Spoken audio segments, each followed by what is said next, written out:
Calculus Unit 4, Lesson 7, other theorems of calculus are the mean value theorem, the second fundamental theorem of calculus, and the net change theorem. So there's a mean value theorem for integrals. Remember, there was a mean value theorem before that said if we had a continuous function, then if we went from A to B and we looked at the average rate of change from A to B, then there was a point somewhere in the interval where the slope of the tangent was the same as that average rate of change. But there's also one for integrals, which says if it's continuous and there exists some point C in there, that if we take the area over the whole thing, the area under the curve, that we can find the point C and simply multiply the height at C by the width of the interval B minus A, and that will be the same thing, meaning that if we took this rectangle, that somewhere, it could be anywhere in there, here it looks like the middle, it doesn't have to be the middle, that there's some point C in there where you simply, if you took that particular height and then multiply that, which would be that rectangle, the area of that rectangle is the same as the area in the curve. And for this particular one, it's easy to see because this piece and this piece have the same area. So the part that's missed here is made up for here in that rectangle. By definition, if f is integral on AB, then the average value of the function is this. So we're going to use this right here as the average value of a function. So the integral from 1 over b minus a from a to b of f of x df is the average value of the function. So the mean value theorem says that there's a point where you can find that average value, and that's simply the average value of that function. Another thing, if we went from, instead of a to a b, we went from a to x and we didn't know where it stopped, that by itself would be a function of x, because the area would be changing as we moved x, we would get a different area. So the second fundamental theorem of calculus says if it's continuous in open interval that contains a, then for every x in that interval, if you want the area from a to x of f of x dx, and you take the derivative of that, because that's now a function, you're simply going to get that function there with x inside of it. This can also be generalized to the chain rule. If this, instead of being x, is some function of x, it has to be that function inside of there, but then you would have to multiply by the derivative u of x. So we're also going to apply the second fundamental theorem of calculus.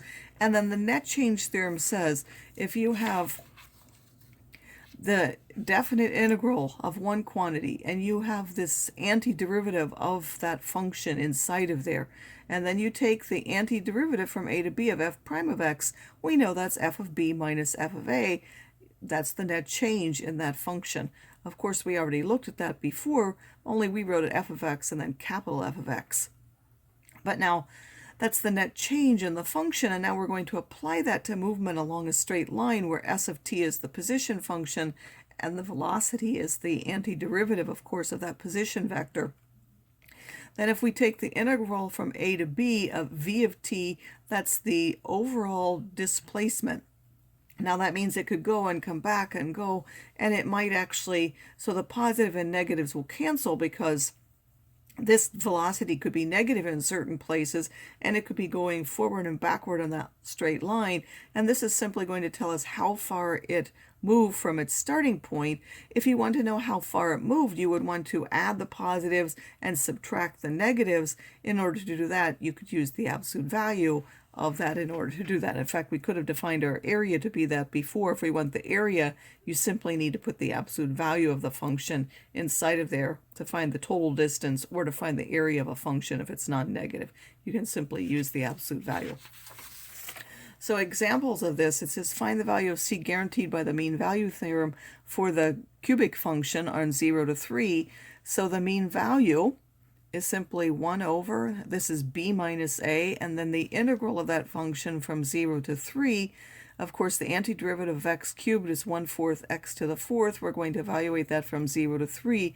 That will be 27/4. So the mean value, and then we want the value of c, f of c equal to c cubed, which is equal to that mean value. So if f of c, of course, is just c cubed, and it would have to be equal to that mean value of the function.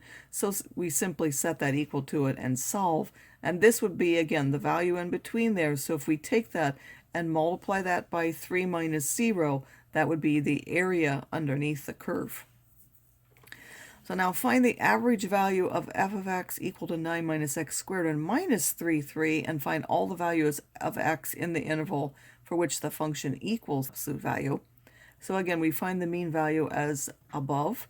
We take 1 over b minus a, and then the integral from a to b of that function. The antiderivative of this, of course, is 9x minus 1/3 x cubed, and then there has to be a 1/6 out in front because of that, and we're going to evaluate that from 3 to minus 3. When you substitute those in, you're going to end up with 6. So the function would be 6 where? So we want to know all the different values. Again, the mean value theorem says there has to be at least one c, and this one there's going to be more than one. We want to know the function values, which would give us 6 now, so we're going to set this equal to 6 and solve for that. There will actually be two values of c or x, whichever way you want to look at it, plus and minus the square root of 3, which would give us that value. And now we're going to use the second theorem of calculus. It says we have the function, which is we're going to go from 0 to x of 4t minus 7 as a function of x and evaluate it at x equals 2 and 5 and 8. So if we found capital F of x, we have to do what? This is 4t minus 7. The antiderivative of that is 2t squared minus 7t, and we're going to go from 0 to x. We can now put in x would give us this, and of course we're subtracting where it's 0 doesn't change it. So as a function, as we change the value of x, we would simply put in a different number here. So f of 2, we put 2 in here. F of 5, we put 5 in here. F of 8, we put 8 in there. And I didn't say it, but if I now took the derivative of this function, what would we get? Well, that would just put x in here, and we would get 4x minus 7, which you can see up here. Like if you were to take the derivative of this function, you would see that that just gives you 4x minus 7. It didn't ask that. For this one, we're going to ask what is the derivative in each case. So what is the derivative of this function? Again, this is just x up here, so we simply put x inside of that function, and that would be the derivative of that integral. For this one, you have not just x, but you have some function of x. So first you have to put it inside of there, but then you also have to multiply by the derivative of the sine, which is the cosine. So this part, putting the sine in, gives you the square root of sine, and then you have to multiply by the derivative of the sine, which is the cosine, so you'll get the cosine out in front. And our last thing that we want to apply is the net change theorem. So we have to make sure that we're paying attention to whether we're being asked for the overall displacement or the total distance. So we have a velocity for that. Again, that velocity will sometimes be positive and sometimes be negative. So if we want the overall displacement, that means the negatives are going to take away from the positive, and we want to just know how far away it is from our starting point.